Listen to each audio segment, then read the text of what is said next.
애청식 진행하겠습니다. 주 안에 우리 하나.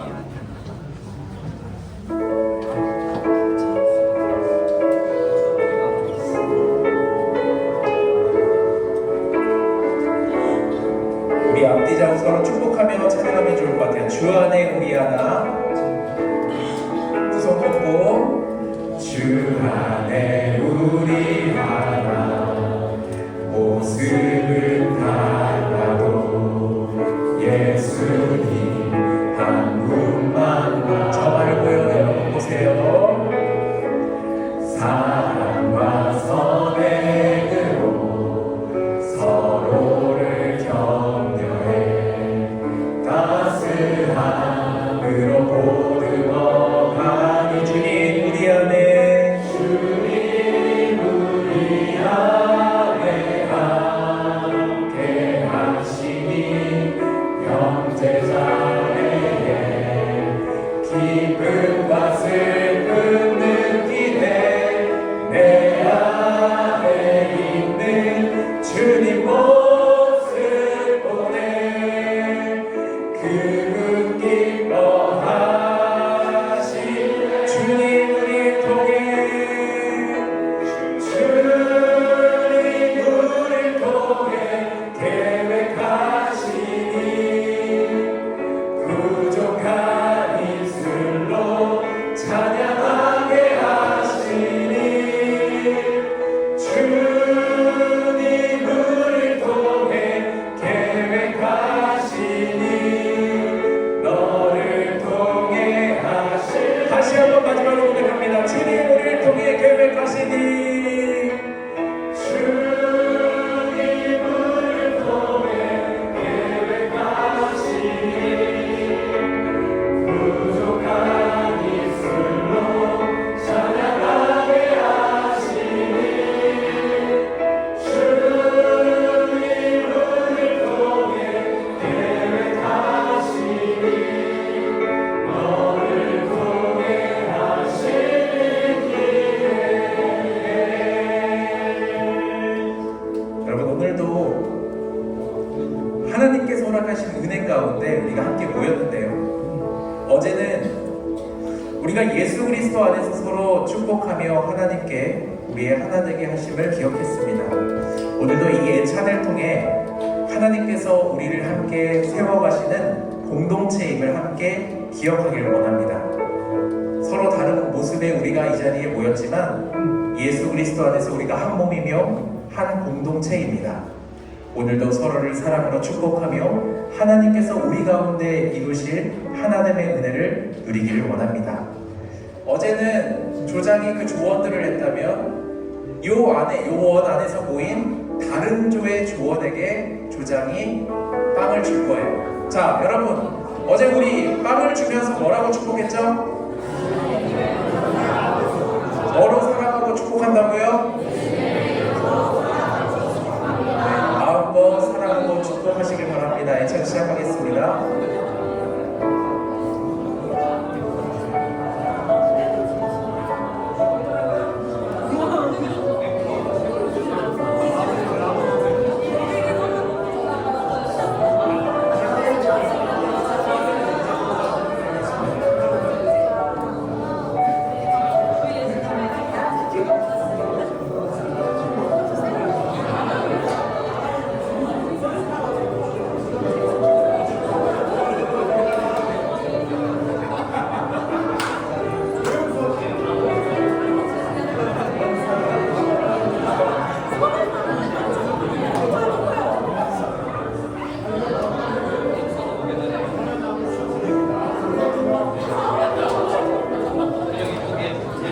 자, 조장은 우리 마지막에 한 사람이 먹여주는 거예요. 다른 조의 조원이 조장에게 먹여주는 겁니다.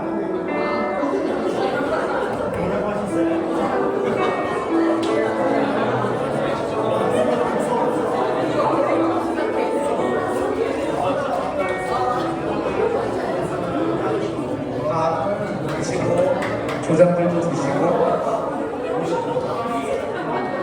자, 예수님의 사랑, 예수님의 이름으로 사랑으로 축복합니다.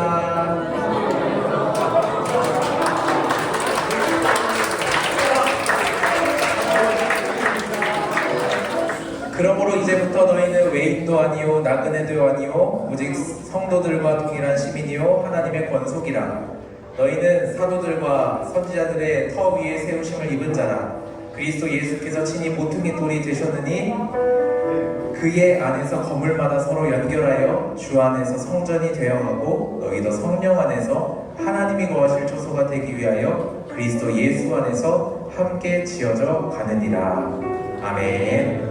네, 우리 조장분들은 다 앞에 트레이 반납하시고요. 자, 오늘도 하나님께서 우리를 한 몸으로 부르시고 함께 하나된 공동체로 세워가게 하심에 감사하며 하나님께 영광의 박수 올려드리도록 하겠습니다.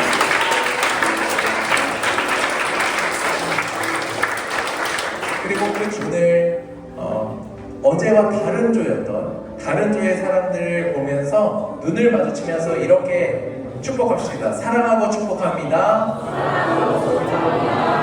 자, 동성 간에는 따뜻하게 안아주면서 서로 축복해 주셔도 좋을 것 같아요.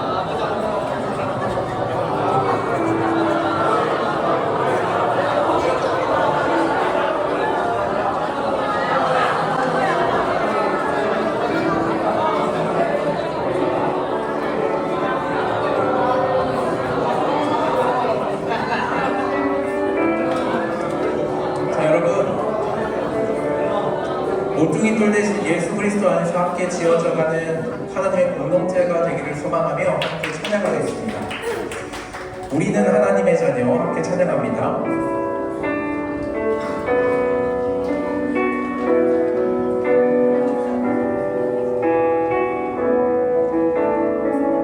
우리는 하나님의 자녀. 우리는 하나님의 자녀.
자, 말씀 봅시다.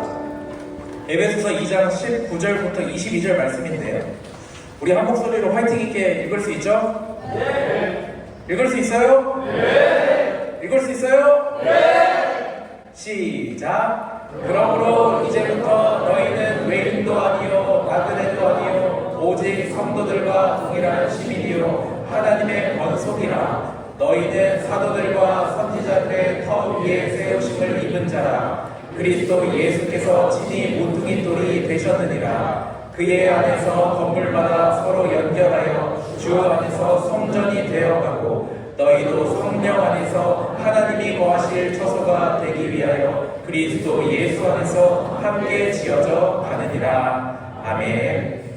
사랑하는 우리 중등부, 고등부, 청년부 여러분, 어제는 우리가 하나님에게서 멀리 떠나 있던 우리가 예수 그리스도의 보혈의 피로 하나님과 다시 한번 가까워졌다라는 말씀을 나눴어요. 우리가 하나님께 찾아간 것이 아닙니다. 하나님께서 먼저 우리에게 찾아와 주셨어요. 우리가 하나님을 붙든 게 아닙니다. 먼저 하나님께서 우리를 붙들어 주셨어요. 그래서 우리는 어제 이렇게 함께 고백했는데 한번 저를 따라해 보시겠어요? 우리는 하나님에게서 멀어졌습니다. 그러나 예수님의 피로 하나님과 가까워졌습니다.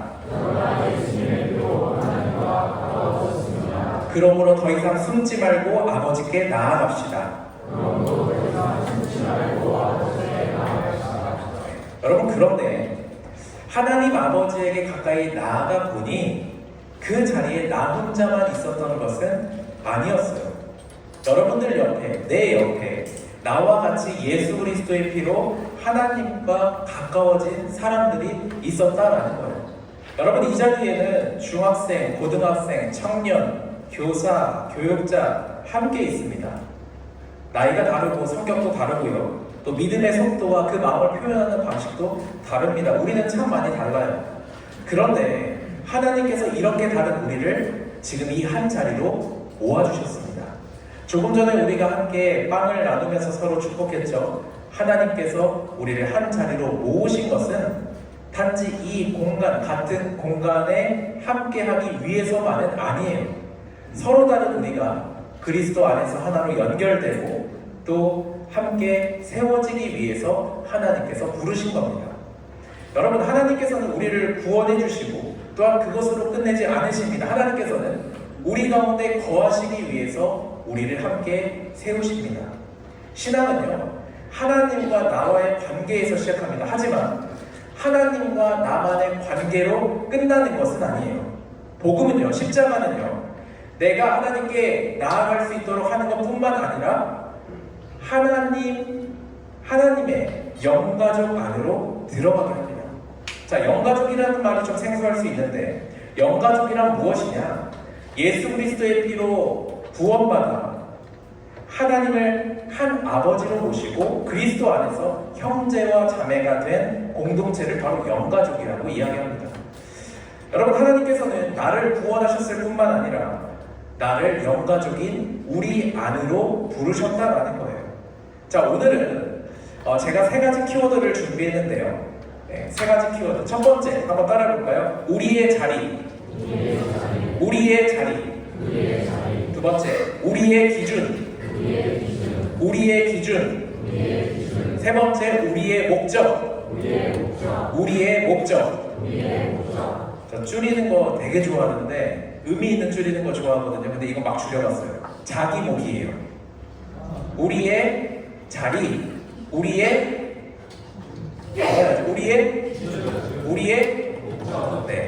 우리의 자리와 우리의 기준과 우리의 목적을 통하여서 다시 한번 주님 안에서 하나 되는 그러한 밤이 될 수 있길 원합니다.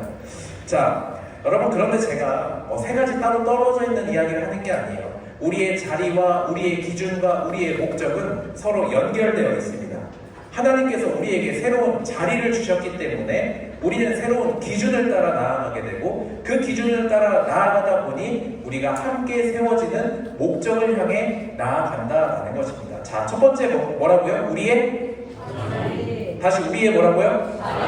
자, 19절입니다. 그러므로 이제부터 너희는 외인도 아니요 나그네도 아니요 오직 성도들과 동일한 시민이요 하나님의 권속이라. 여러분, 19절에서는 이렇게 시작합니다. 그러므로 이제부터라고 시작합니다. 전에는 하나님과 멀리 떨어져 있었어요. 하나님 없이 살았고요. 하나님께서 주시는 참된 소망이 무엇인지 알지 못하고 느끼지 못하고 그렇게 살았습니다. 그런데 이제 달라졌습니다. 예수님의 보혈의 피로 하나님과 가까워졌기 때문이에요. 바울은요, 하나님과 가까워진 사람들의 새로운 자리를 뭐라고 얘기하냐면 너희는 외인도 아니요 나그네도 아니요 하나님의 권속이라는 말이에요. 여러분, 이 권속은 뭐냐면 한 집에 속한 사람, 가족을 어려운 말로 권속이라고 이야기하는 거예요. 다시 말해서 너희는 외인도 아니요 나그네도 아니요 하나님의 영 가족이다 라고 이야기하고 있는 것입니다. 여러분, 하나님에게서 멀리 있던 우리에게 하나님께서는 이렇게 말씀하지 않으셨어요. 그냥 적당히 내 근처에 있으면 돼. 밖에서 그냥 기다리고 있으면 내가 가끔 나가서 만나줄게. 이렇게 하나님께서 말씀해 주지 않으셨다라는 거예요. 하나님은 우리를 하나님의 문 밖에 세워 놓으신 것이 아니라, 우리를 잠시 손님으로 머물게 하시는 것이 아니라, 하나님께서는 우리를 가족, 영가족으로 불러주셨다라는 거예요. 여러분, 혹시 어딘가 갔을 때 내가 그곳에 속하지 않은 사람처럼 느껴진 적 있습니까? 제가 어제 말씀드렸죠. 제가 이사를 10번 넘게 다녔다고 말씀드렸어요. 제가 새로운 곳에 갈 때마다, 새로운 학교에 갈 때마다 제가 늘 어려웠던 게 뭐냐면, 내가 그 속에 속한 사람이 아니다라는 것을 느꼈기 때문이에요. 여러분도 그와 같은 비슷한 경험들이 있을 것 같아요. 사람들은 모두 친해 보이는데 나만 어디에 앉아야 할지 몰랐던 적이 있을 거예요. 여러분들 카톡방, 단톡방 많은 이야기들이 오가지만 내가 어떤 말을 꺼내면 어색해질 것 같아서 조용히 있었던 적도 있을 것입니다. 그럴 때 우리는 속으로 이렇게 묻습니다. 내가 여기 있어도 될까? 사람들이 진짜 내 모습을 알면 나를 받아줄까? 여러분, 그런데 오늘 말씀은 우리의 느낌보다 더 분명하게 말하는데요. 너희는 외인도 아니요 나그네도 아니요 하나님의 권속, 하나님의 영가족이라고 이야기하고 있습니다. 여러분, 예수님을 믿는 우리는 더 이상 밖에 있는 사람이 아니에요. 하나님께서 우리를 영가족으로 불러주셨습니다. 우리가 믿음이 완벽하기 때문에 영가족이 된 것이 아니라, 기도를 잘하고 말씀을 잘 알기 때문에 영가족이 된 것이 아니라, 예수 그리스도의 보혈로 하나님과 가까워졌기 때문에 하나님의 영가족이 된 것입니다. 그래서 하나님께서는 오늘도 우리에게 이렇게 말씀하십니다. 너는 더 이상 밖에 있는 사람이 아니다. 너는 내 집에 속한 사람이다. 너는 내 영가족이다. 제가 어제 어린 시절에 아버지가 군인이셨기 때문에 학교를 거의 1년에 한 번씩 옮겨야 된다는 말을 했죠. 제가 학교를 옮기는 것이 어려웠는데, 학교를 옮기는 것보다 더 어려웠던 게 뭐였을까요? 교회. 정답. 교회를 옮기는 거예요. 여러분, 학교를 가면 정해진 방과 자리가 있죠. 전학을 가는 순간 출석부에 제 이름이 맨 뒤로 올라가요. 문영철. 그러고 아이들이랑 인사하면 형철이는 저기 앉고 이렇게 해요. 무슨 말이에요? 제가 어딘가에 속하고 어딘가에 앉을 자리가 있다라는 거예요. 저는 보통 교회를 가면 군교회라는 데를 가는데, 교회는 상황이 다릅니다. 교회에 가면요, 여러분들은 동일하게 느끼겠지만 새로운 교회를 가면 달라요. 어디에 앉아야 할지 정해져 있지 않아요. 여러분 혹시 사무엘관에 여러분들 자리 정해져 있습니까? 아니죠. 교회에 가면 내가 어디에 앉아야 할지 정해져 있지 않아요. 내가 누군가에게 말을 걸어야 할지, 또 예배가 끝나고 나면 내가 어디에 있어야 할지를 제가 몰랐다는 거예요. 여러분, 그런 시기를 제가 보내고 나서 처음으로 정착한 교회가 있습니다. 은평 뉴타운에 있는, 서울 은평 뉴타운에 있는 진강교회라는 데요. 자, 그 교회가 제 모교회입니다.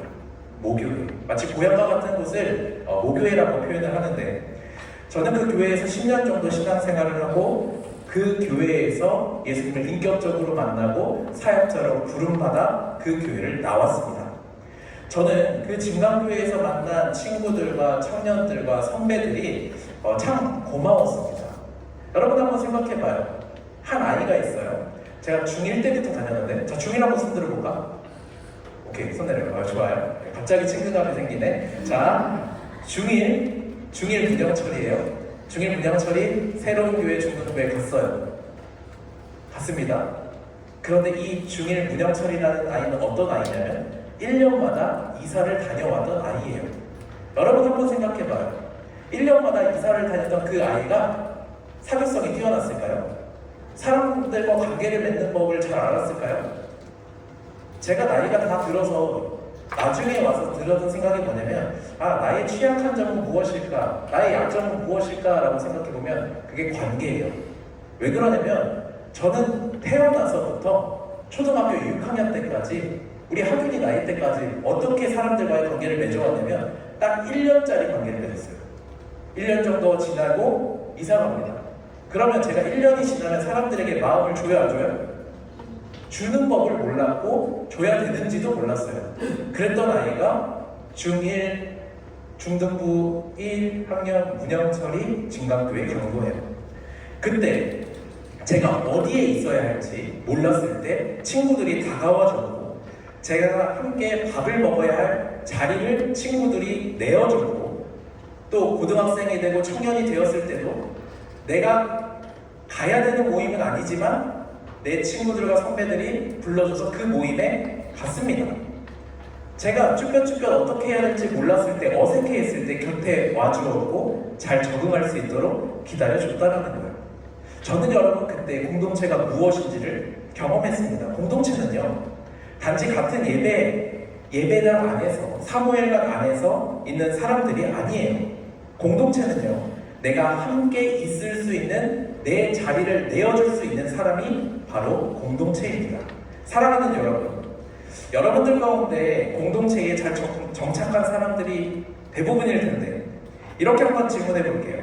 여러분 처음부터 여러분들의 그 자리가 자연스럽게 주어졌습니까? 저는 그렇게 생각하지 않아요. 여러분들이 대광교회에 와서, 아니면은 대광교회 잘 자라면서 어떠한 시기를 지내면서 여러분들이 지금 잘 정착해 있는 그 자리가 결코 그냥 내가 떡하니 앉아서 생긴 자리는 아니다라는 거예요.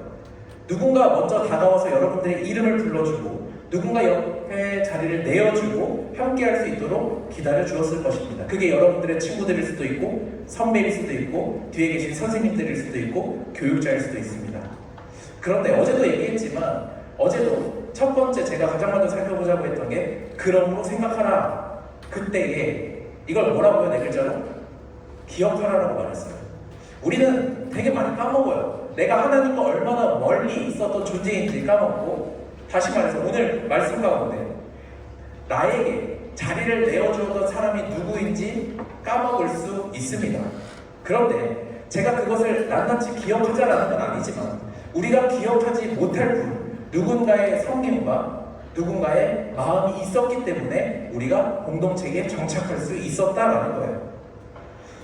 우리는 하나님을 만나기 전 나의 모습을 분명히 기억해야 하고, 오늘 이 밤 내가 공동체 안에서 자리 잡을 수 있도록 섬기고 희생하며 마음을 써주는 사람도 있다라는 것을 기억해야 한다라는 것입니다. 여러분, 나는 처음부터 내 자리가 있었어, 이런 식으로 생각하면 안 됩니다.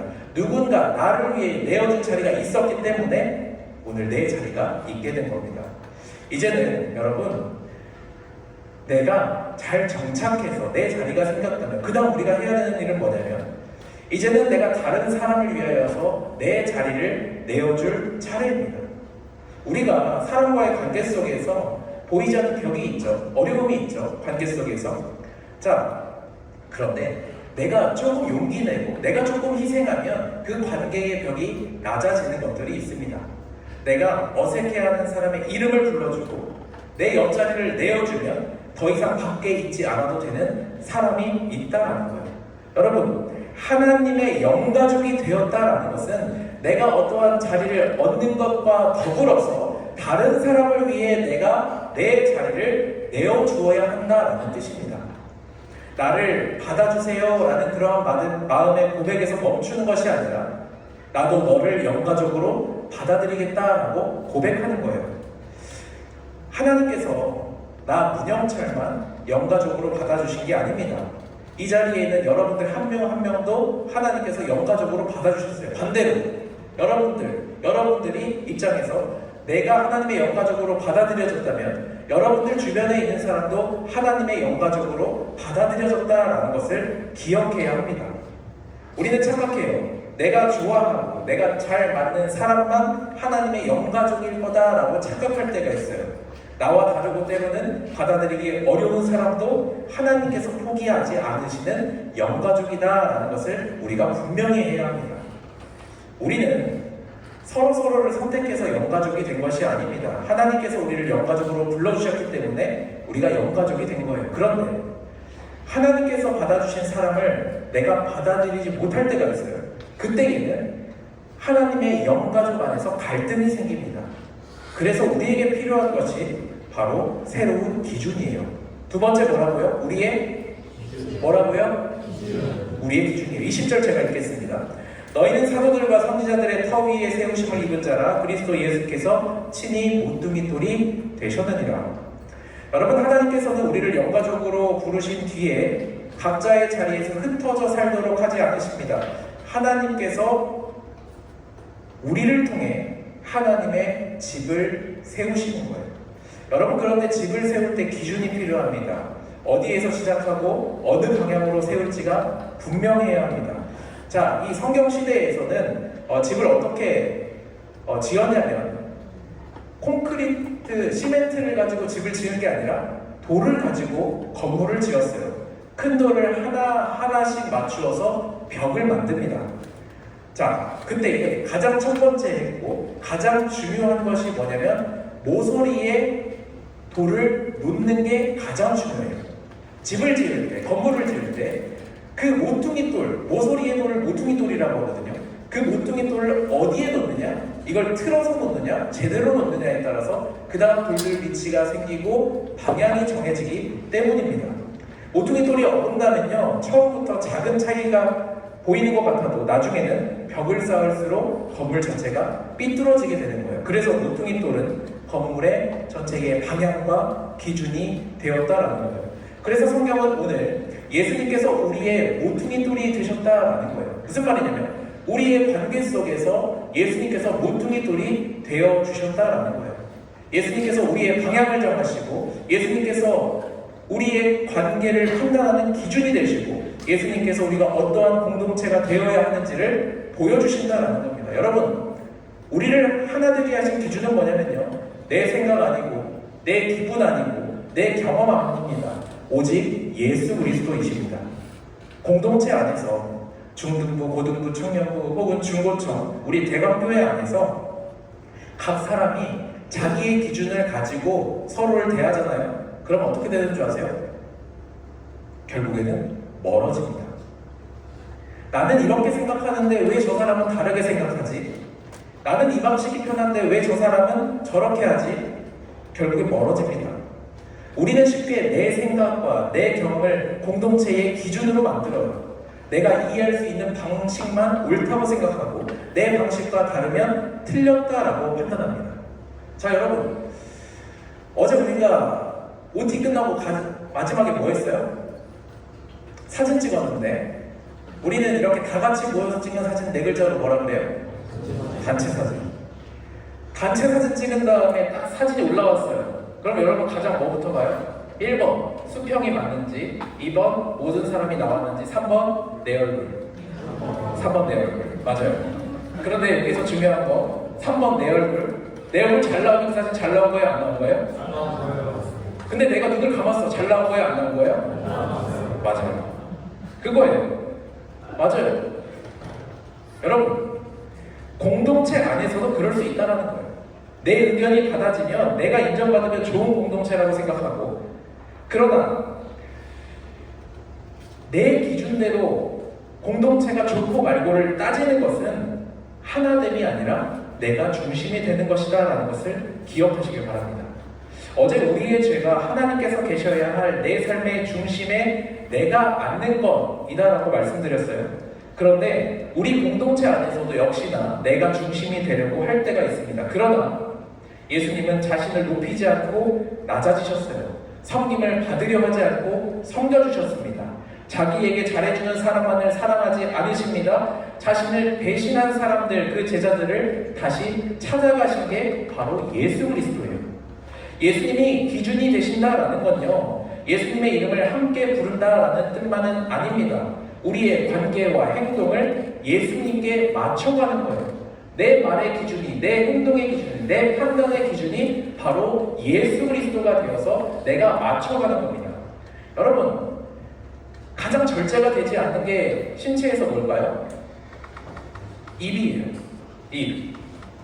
내가 말하고 싶은 것을 참 절제하기가 어려워요.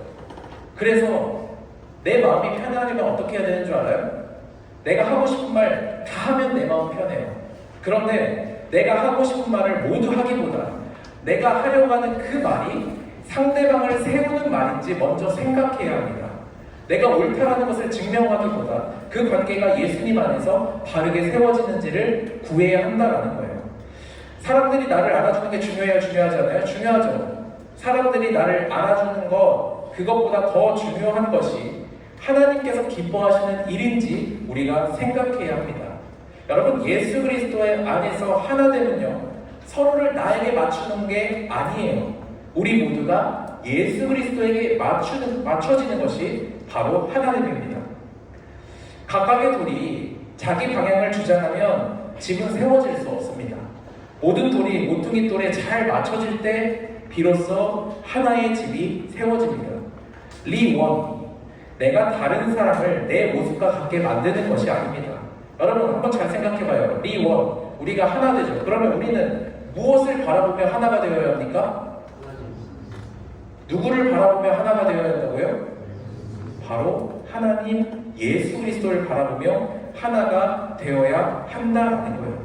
그리스도 안에서 하나 되게 하신 우리가 예수 그리스도의 기준을 삼으며 살아간다면 그 안에서 하나님이 우리의 관계 가운데 드러나게 되는 것입니다. 여러분 혹시 내 방식과 다르다는 이유로 누군가를 틀렸다고 혹시 판단하지는 않습니까? 왜 아무도 나를 알아주지 않을까 생각하면서 정작 내 옆 사람의 마음은 잘 살펴보지 않는 것은 아닙니까? 여러분, 너는 기준이 아니야, 나는 기준이 아니야. 누가 기준이냐면 바로 예수 그리스도가 기준이십니다. 하나님께서는 우리에게 영가족이라는 자리를 주셨어요. 그리고 그 영가족을 예수 그리스도라는 기준에 맞추십니다.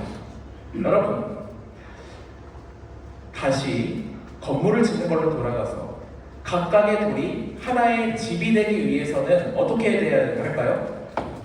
연결되어야 합니다. 여러분 이거 한번 볼까요? 우리 이미옥 집사님, 이민진 집사님 수고해 주셨는데 어제는 이 나무 조각이 서로 붙어 있었어요? 떨어져 있었어요? 떨어져 있었어요. 그런데 오늘은 이 나무 조각이 연결되어 있죠. 맞습니까? 연결되다 보니 혹은 이 탑을 만들다 보니 연결된 거예요. 여러분, 건물을 짓기 위해서는 서로 연결되어야 한다는 것을 기억하시기를 바랍니다. 21절 이렇게 말합니다. 그의 안에서 건물마다 서로 연결하여 주 안에서 성전이 되어가고.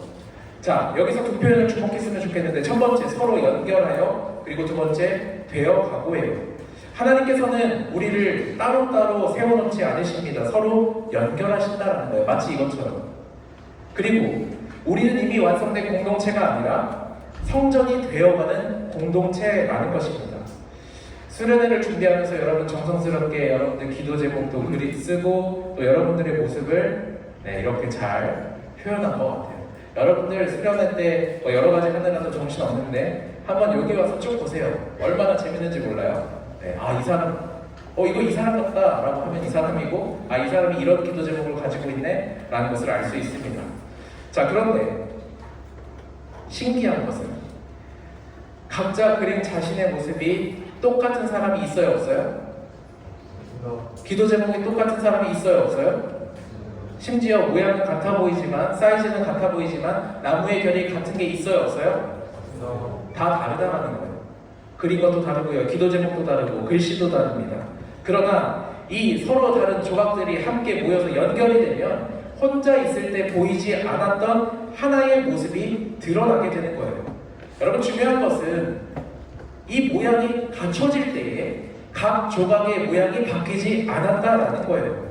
각자의 모습은 그대로 있습니다. 그러나 혼자 있을 때와 연결되었을 때는 그 의미가 차원이 다르다라는 겁니다.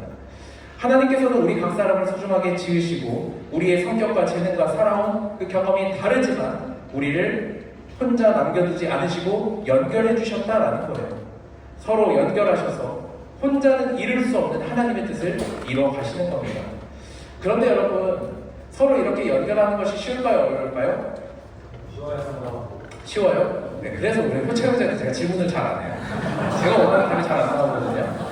자, 우리가 서로 연결한다는 거, 이거 그만 보고, 이거 표창한테 쉬워 보이나 봐요. 맞아요? 네, 넘어갈게요. 자, 우리가 서로, 이제 나머지 건 그만 보고, 우리가 서로 연결되어 간다는 것은 결코 쉬운 일이 아닙니다. 서로의 관계 속에서 어느 정도 적당히 멀리 봤을 때는 보이지 않았던 모습이 가까워질 때 보입니다. 멀리서 봤을 때 저 사람 참 괜찮아 라고 하는데 가까이 보니까 그렇지 않을 때가 있어요. 그래서 가까워지면요, 상처를 받을 때도 있고 실망할 때도 있습니다. 그래서 혼자 있는 것이 더 편하다라고 느낄 때가 있습니다. 그냥 이렇게 생각하기도 해요. 하나님과 나와 관계만 좋으면 됐지, 사람들과 가까워지지 않아도 내가 예배만 잘 드리면 되지.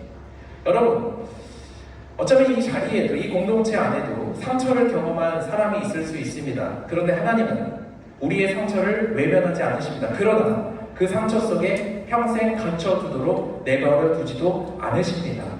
하나님은 안전한 사람과도 건강한 공동체를 통하여서 우리의 마음을 조금씩 회복시켜 가십니다. 그리고 하나님께서는 완성된 사람들끼리만 서로 연결하는 것이 아니라 아직 자라가는 사람들을 연결하셨습니다. 그래서 여러분, 우리가 완성된 사람이 아니기 때문에, 완성되지 않은 우리이기 때문에 서로 연결되면 불편한 건 당연한 거예요. 본문은요, 오늘 우리가 이미 완성되어 있지 않다라고 말하고 있어요. 성전이 뭐라고 얘기하냐면 성전이 되어 가고라고 말해요. 여러분, 성전이 된 겁니까? 아니면 되어가는 중입니까? 되어가는 중이다라는 거예요. 자, 에어컨 조금만 온도 조절해 주시고요. 자, 성전이 되어간다라는 거, 여러분 한번 생각해봐요. 건물을 지어가요. 건물을 지어가는 중이에요. 우리는 그걸 다른 말로 세 글자로 뭐라고 얘기하냐면 공사 중이라고 얘기합니다. 한번 따라해볼까요? 공사 중. 공사 중인 곳에는, 그 건물에는 먼지도 있고요, 소음도 있고요, 고쳐야 할 것이 있습니다. 그러나 공사 중이라는 것은 버려졌다라는 뜻이 아니에요. 먼지가 있고 소음이 있지만 그렇다고 버려진 것이 아니다라는 거예요. 그 건물을 짓는 건축자가 목적을 가지고 계속 일하고 있다라는 뜻이 바로 공사 중입니다. 여러분, 우리도 그렇습니다. 앞에 있는 목회자도 아직 완성되지 않았습니다. 저 뒤에 계신 우리 선생님들도 완성된 분들이 아니에요. 여러분, 이 자리에 앉아있는 중고점 여러분들도 완성되지 않았다라는 거예요. 우리는 서로 완성되었지 않습니다. 하지만 우리 모두는 하나님의 손으로서 완성되어 가고 있다라는 사실을 기억하시길 바랍니다. 여러분, 혹시 이럴 때 있지 않아요? 나에게는 관대하고 남에게는 엄격한 거예요. 신앙생활에도 그럴 때가 있습니다. 내가 신앙생활하면서 믿음의 사람으로 살아갈 때, 실수할 때 이렇게 말해요. 나는 아직 성장 중이야. 아니에요? 나는 아직 성장 중이야. 그런데 나는 성장 중이다라는 이름을 나에게 붙이면서 내 옆에 있는 다른 사람이 다른 실수를 할 때 저 사람은 원래 저래라고 생각하는 겁니다. 여러분, 공사장에 가면요, 공사 중인 건물 앞에는 이런 안내가 붙어 있는데요. 불편을 드려 죄송합니다. 공사 중입니다. 그 안내를 보면 우리는 이해해요. 공사 중이구나. 아직 완성되어 있지 않구나. 완성되어 있지 않아서 내가 조금 불편하더라도 내가 기다려야겠다라고 생각합니다. 그런데 사람들과의 관계 속에서 공사 중입니다. 불편을 끼쳐드려 죄송합니다. 이런 안내문이 보여요? 보이지 않아요? 공사 중이지만 그게 보이지 않습니다. 나도 공사 중이고 내 옆사람도 공사 중이다라는 것을 기억해야 합니다. 하나님께서 이 공사를 끝내시기 전에 우리가 먼저 옆에 있는 사람을 철거 대상으로 봐서는 안 됩니다. 여러분들 옆에 있는 사람은, 우리 공동체 안에 있는 사람은 서로 지어져 가고 공사 중인 거지 철거의 대상이 아니다라는 거예요. 아직 하나님께서 공사 중인 나를 포기하지 않으셨다면 아직 내 옆에 있는 사람도 공사 중이기 때문에 나도 포기해서는 안 된다라는 거예요. 제가 살아오면서 사람들과의 관계를 하면서 느끼는 게 뭐냐면 서로를 알아가고 신뢰하는 데는 시간이 필요하다라는 거예요. 하나님께서는 여러분 계속해서 일하십니다. 말씀으로 우리를 다듬어 가시고 성령으로 우리의 굳은 마음을 만져가세요. 나와 다른 사람을 통해 겸손을 배우게 하십니다. 그래서 공동체 안에서 우리의 질문은 이것이어야 하는데, 하나님, 저 사람은 왜 저렇습니까?만을 묻는 것이 아니라, 하나님, 이 사람을 통해 내 안에 무엇을 다루기를 원하십니까? 라고 물어야 합니다. 여러분, 하나님은 모든 것이 같아지는 것이 아니에요. 여러분, 90명, 100명의 사람들이 다 똑같아지는 것을 하나님이라고 말하면 안 됩니다. 그것을 요구해서도 안 돼요. 다름에도 불구하고 예수 그리스도 안에서 서로 연결되는 것, 그것이 바로 하나됨입니다. 또 하나됨은요, 우리 안에 갈등이 전혀 없는 것이 하나됨이 아니에요. 갈등이 생겼을 때 상대방을 쉽게 저버리지 않는 것이 하나됨입니다. 그런데 여기서 한 가지 어려운 질문이 생깁니다. 내가 받아들이기 어려운 사람이 하나님께 받아들여졌다면 우리는 어떻게 해야 할까요? 그 사람이 실제로 나와 공동체에 상처를 준 사람이라면 어떻게 해야 할까요? 제가 어제 말씀을 전하면서 탕자 이야기를 앞부분을 조금 간단하게 말씀을 드렸어요. 자, 아버지를 떠났던 탕자가 돌아왔을 때 아버지가 먼저 달려가서 그 아들을 안아주었다라는 이야기를 나눴습니다. 여러분, 이 탕자가 와서 하고 싶은 말이 뭐였냐면요, 아버지, 내가 아들이 아니라 품꾼으로라도, 일꾼으로라도 돌아오고 싶어요. 여러분, 이 말을 하고 싶었어요. 그런데 아버지는 그 탕자를 바로 다시 아들로 받아들입니다. 그런데 여기서 우리가 놓치지 말아야 하는 건 뭐냐면, 그 탕자와 기다렸던 아버지 그 가정에 또 다른 인물이 있었는데 그게 바로 큰 아들이었다라는 거예요. 큰 아들도 있었습니다. 이 큰 아들이 동생이 돌아오고, 동생이 돌아와서 아버지가 잔치를 열었다라는 말을 들어요. 그런데 큰 아들이, 다시 말해서 이 탕자의 형이 기뻐합니까? 기뻐하지 않습니까? 기뻐하지 않습니다. 오히려 화가 나고요, 집 안으로 들어가려고 하지 않습니다.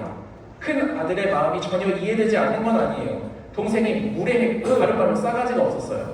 자, 아버지의 재산을 가지고 떠나갔고 자기 마음대로 살며 가족들에게는 상처를 주었습니다.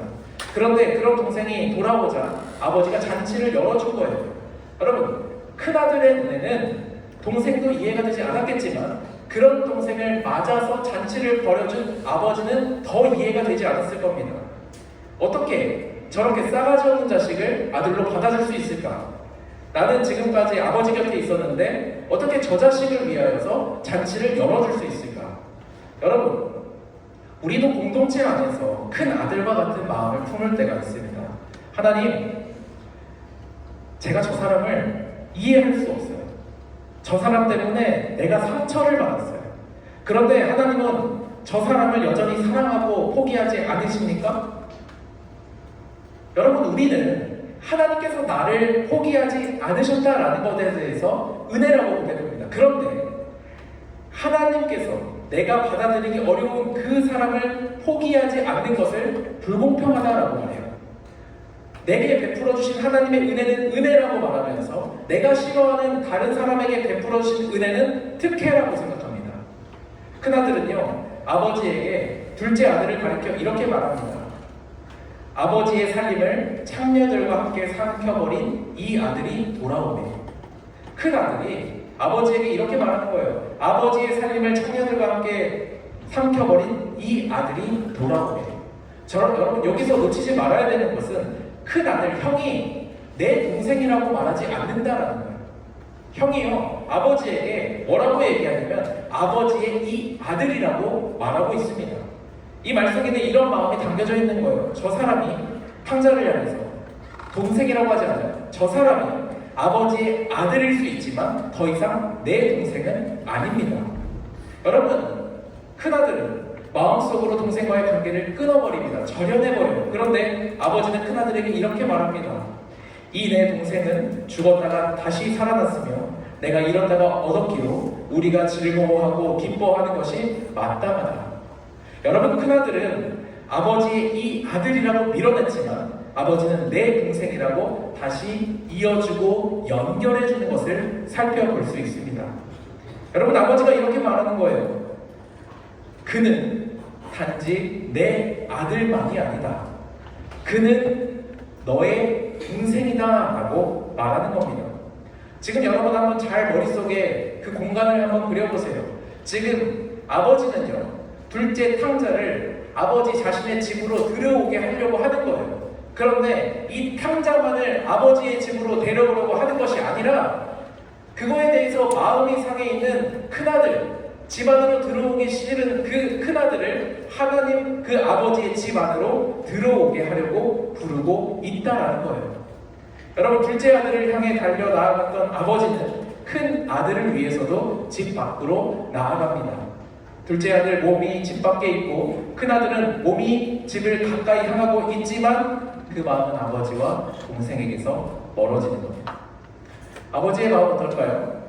두 아들이 자신의 집안에 있기를 원하는 겁니다.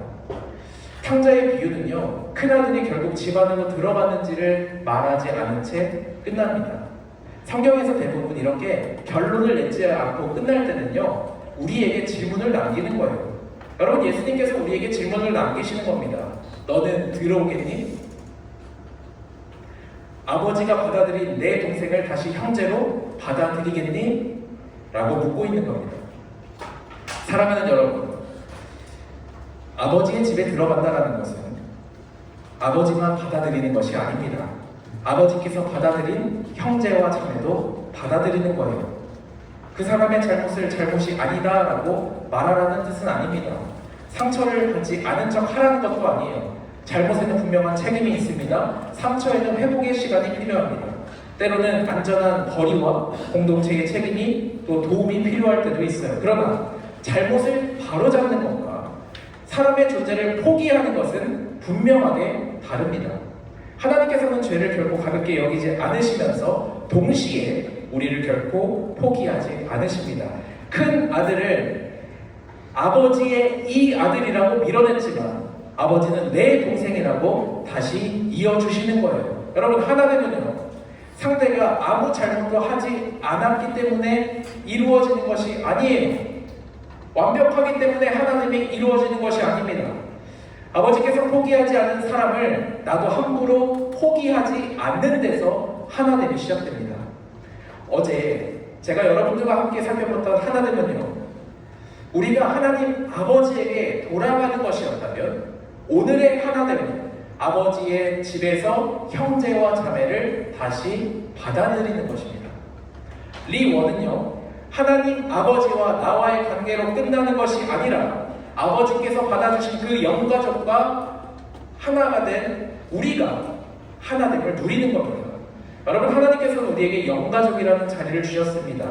그 영가족을 예수님이라는 기준으로 세워가는 거예요. 그렇다면 여기서 질문. 하나님께서는 왜 완성되어 있지 않는 우리를 하나의 집으로 세우시는 건가요? 이게 세 번째 뭐예요? 우리의 뭐예요? 우리의 뭐라고요? 우리 큰 목소리로 해볼까요? 졸리니까 우리의 뭐라고요? 자, 조는 사람이 있어요. 크게 한번 해볼까요? 뭐라고요? 자, 5글자. 우리의 목적. 따라합니다. 우리의 목적.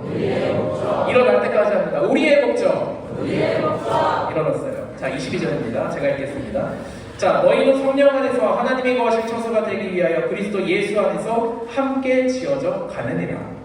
여러분, 집을 지었다라고, 집을 짓는다라고 한번 상상해 봅시다. 여러분, 집을 왜 지을까요? 오, 정답. 집을 구경하려고 짓지 않죠? 지어놓고, 내가 이 정도 성취감이 있네 하려고 짓지 않아요. 여러분, 집을 짓는다라는 건요, 살기 위해서 짓는 거예요. 그렇다면 하나님께서 왜 우리와 함께 하나님의 집을 세우실까요? 왜 외인이었고 나그네였던 우리에게 하나님의 영가족이라는 자리를 주셨을까요? 왜 예수님을 기준으로 우리를 세우시는 걸까요? 22절 말합니다. 하나님이 거하실 처소가 되기 위하여. 여러분, 하나님께서 우리 가운데 거하시기 위해서 우리를 하나 되게 하신다라는 거예요. 우리의 목적은 무엇이냐면, 우리의 하나님의 목적은 뭐냐면 하나님이 거하실 처소가 되기 위해서입니다. 여러분, 이것이 오늘 말씀 가운데 절정입니다. 하이라이트예요. 하나님께서 우리에게 영가족이라는 자리를 주십니다. 영가족을 예수 그리스도의 기준으로 세우세요. 그리고 그 기준으로 연결된 우리에게 하나님께서 거하신다라는 것입니다. 여러분, 우리의 자리와 목적과 다시 우리의 자리와 기준과 목적은 서로 떨어져 있지 않습니다. 우리의 자리, 하나님께서 우리를 영가족으로 받아주셨기 때문에 우리는 더 이상 밖에 있는 사람이 아닙니다. 자, 우리의 기준, 영가족이 된 우리는 각자 자기 생각을 주장하는 것이 아니라 예수님을 기준으로 살아갑니다. 세 번째, 우리의 목적, 그리고 예수님을 기준으로 살아가며 연결될 때 우리 공동체는 하나님이 거하시는 처소가 됩니다. 여러분 기억하시길 바랍니다. 하나님은 나를 구원한 뒤에 나 혼자 두지 않으십니다. 우리를 연결하여 하나님이 거하실 집으로 세우신다라는 거예요. 여러분 교회하면 우리가 보통 멋진 건물을 떠올리죠. 교회는 그런데 건물만을 뜻하는 것은 아니에요. 예수 그리스도의 피로 구원을 받고 그리스도 안에서 서로 연결되어 살아가는 성도들, 바로 이곳에 있는 여러분들이 교회다라는 겁니다. 여러분 하나님께서는 여러분들, 저도 그렇고 각 사람의 안에서 성령으로 거하십니다. 그러나 개인의 마음 안에서만 계시지 않습니다. 서로 다른 사람들이 예수 그리스도 때문에 서로 받아들이고 기다리며 살아가는 공동체 가운데 하나님의 모습을 드러내기를 원하신다는 겁니다. 여러분 큰아들이 아버지의 이 아들이라고 밀어낸 그 사람을 다시 내 동생으로 받아들이는 건 바로 그곳에서 아버지의 마음이 드러납니다. 내가 좋아하는 사람만 살아가는 것, 여러분 그건요 교회 아니어도요 그리스도인들 아니어도 세상에서 다 하는 거예요. 나에게 잘해주니까 나도 잘해주는 거고 내가 좋아하니까 좋아하는 거 어렵지 않습니다. 그런데 나와 다르고요 때로는 불편하고요 아직 완성되지 않은 사람을 예수님 때문에 기다려주고 다시 세워주는 공동체 안에서 복음의 능력이 나타난다라는 것을 기억하시길 바랍니다. 세상은 조건에 따라서 사람을 분류하죠. 마음에 맞지 않으면 관계를 맺어요, 끊어요? 그렇죠. 필요가 없으면 떠나요, 안 떠나요? 떠납니다. 그러나 교회는요, 예수님 때문에 서로 영가족이다라는 것을 받아들인 공동체입니다. 그래서 사실 세상 사람들이 교회를 보면 질문할 거예요. 특별히 우리 청년들, 휴가를 내고 온 청년들 있죠. 주변 직장인들이 이렇게 생각하지 않습니까? 저 사람 수련회가 뭐길래 저렇게 휴가까지 내면서 갈까? 그리고 우리가 이렇게 모여서 신앙생활하는 거에 있어서 세상 사람들이 이렇게 생각할 수 있어요. 아니 어떻게 저렇게 다른 사람들이 어떻게 함께 할 수 있을까? 저 사람들은 왜 서로의 관계를 쉽게 포기하지 않지? 여러분 그렇지 않습니까? 세상 속에서 만난 사람들 안에서는 누군가 나에 대해서 좋지 않은 말 하면 어제 말했던 것처럼 배신하면 관계 끊어요, 안 끊어요? 그렇죠? 그런데 교회 안에서는 때로는 그렇게 배신을 해도 관계를 끊어요, 끊지 않아요? 좀 짜증나고 보기 싫지만 그래도 같은 공간 안에서 하나님을 지키려고 노력합니다. 여러분 그렇게 우리가 서로 다른 우리 안에서 포기하지 않고 끊어지지 않고 붙잡고 있고 그 안에 있을 때 우리는 하나님을 우리의 삶으로 보여준다라는 것을 기억하시길 바랍니다. 우리 안에서 불편함이 있지만 하나님을 지키며 나아갈 때에 하나님이 드러나는 겁니다. 하나님이 거하신다라는 건요 예배 시간에 마음이 뜨거워지는 것만을 말하지 않아요. 하나님의 임재는 집회가 끝난 뒤에 우리가 서로를 대하는 모습에서도 나타나야 합니다. 주님, 우리 가운데 임해주세요라고 뜨겁게 기도하면서 혼자 있는 사람을 외면할 수 있을까요? 없을까요? 그런데 그러면 안 돼요. 하나님을 사랑한다라고 말하면서 하나님께서 사랑하시는 그 사람을 끝까지 밀어내서는 안 된다라는 거예요. 여러분 하나님의 임재에 대해서 어떻게 생각합니까?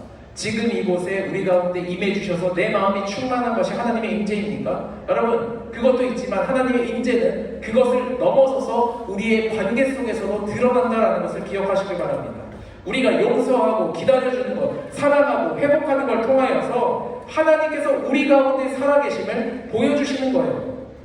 아무도 관심을 두지 않던 사람들이 있습니까? 그 사람이 있습니까? 공동체의 사랑을 통해 이렇게 고백할 수 있게 되어야 합니다. 나도 하나님의 영가족이구나.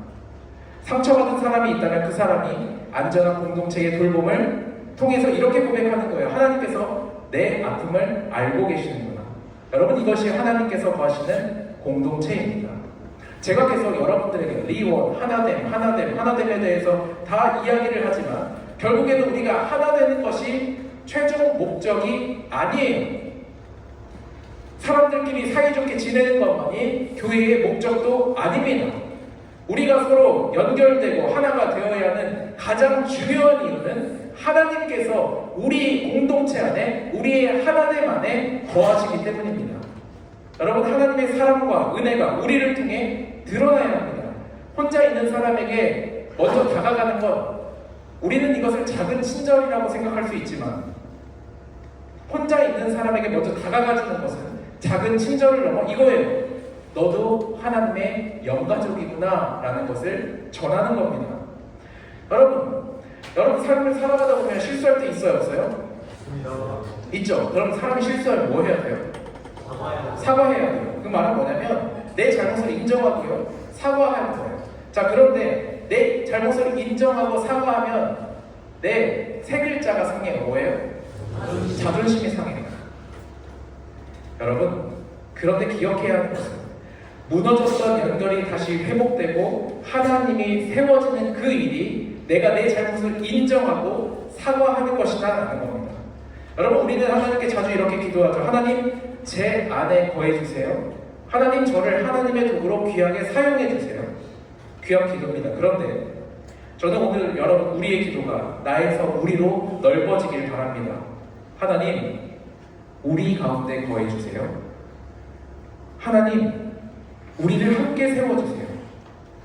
하나님, 우리 중에 누구도 집 밖에 있는 사람처럼 느끼지 않게 해주세요. 하나님, 완성되지 않은 우리를 포기하지 마시고 계속 지어가 주세요. 하나님, 우리가 서로를 저 사람이라고 말하고 밀어내는 것이 아니라 나의 형제, 나의 자매라고 나의 영가족으로 부르게 해주세요. 주님, 우리 가운데 거하시고 우리를 함께 세워주세요. 사랑하는 여러분, 하나님께서는 우리를 혼자 구원하지 않으셨습니다. 다시 말해서 나만을 구원하지 않으셨다라는 거예요. 하나님은 우리를 영가족으로 부르시고 예수 그리스도의 기준으로 함께 세우고 계십니다. 우리가 아직 완성되지 않았어요. 그러나 아직 공사 중인 우리를 하나님께서 포기하지 않으십니다. 여러분들이 만든, 그렸던, 적었던 나무 조각을 기억하시길 바랍니다. 하나님께서는 여러분들의 색과 모습을 지우지 않으십니다. 그러나 여러분들을 혼자 두지도 않으십니다. 그리스도 안에서 우리가 서로 연결되고 하나님이 거하실 집으로 함께 세우기를 원하신다라는 거예요. 여러분, 그래서 제가 여러분들에게 이 집회가 끝나고 여러분들이 실천했으면 하는 세 가지가 있는데, 여러분 할 수 있겠어요? 네. 할 수 있겠어요? 네. 대답을 하는데 이렇게 하는 사람이 있어요. 할 수 있겠어요? 없겠어요? 질문을 바꿔볼게요. 우리 한번 해볼까요? 네. 우리 한번 해볼까요? 네. 그럼 큰 소리로 한번 절 따라해주세요. 혼자 있는 사람에게 먼저 다가가 이름 부르기. 할 수 있어요? 없어요? 있죠. 어렵지 않죠. 두 번째, 좀 어려워요. 두 번째 갈수록 어려워. 상처를 주었다면 먼저 인정하고 사과하기. 할 수 있겠어요? 자존심 상하는 일이에요. 하지만 해봅시다. 세 번째, 하나님께서 포기하지 않은 사람을 내 기준으로 포기하지 않기. 하나님께서 포기하지 않은 그 사람을 내 기준으로 포기하지 맙시다. 여러분, 내가 공동체 안에서 자리를 얻도록 섬겨준 사람 있습니까? 그 사람이 기억나지 않더라도 그것을 기억하시길 바랍니다. 그리고 이제 내가 누군가에게 자리를 내어줄 수 있기를 원합니다. 혹시 내 마음속에 누군가를 아버지의 이 아들, 아버지의 이 딸, 저 사람이라고 밀어내었다면 오늘 하나님의 음성에 귀를 기울이시길 바랍니다. 그는 내 형제다. 그는 내 자매다. 내가 그를 포기하지 않겠다. 너도 나와 함께 기뻐하자. 여러분, 큰아들은요, 아버지의 이 아들이라고 밀어냈지만 아버지는 내 동생이야. 너가 그렇게 말하면 하는데 그냥 내 아들이 아니라 너의 동생이야 라고 그 큰아들에게 이어주시는 거예요. 여러분, 하나님, 내 눈으로 내 마음으로 옆사람을 바라보는 게 아니라 아버지의 마음으로 내 옆사람을 바라보는 겁니다.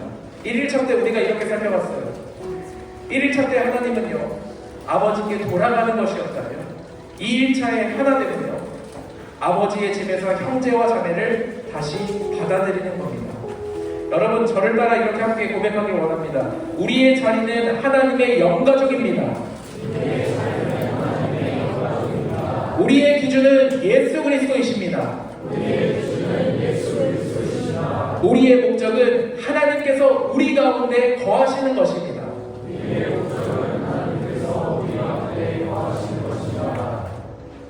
하나님께서 우리에게 영가족이라는 자리를 주시고 예수님을 기준으로 우리를 서로 연결하십니다. 그리고 연결 가운데 우리 가운데 하나님께서 거하십니다. 네 원은요, 내가 하나는 나로 끝나지 않습니다.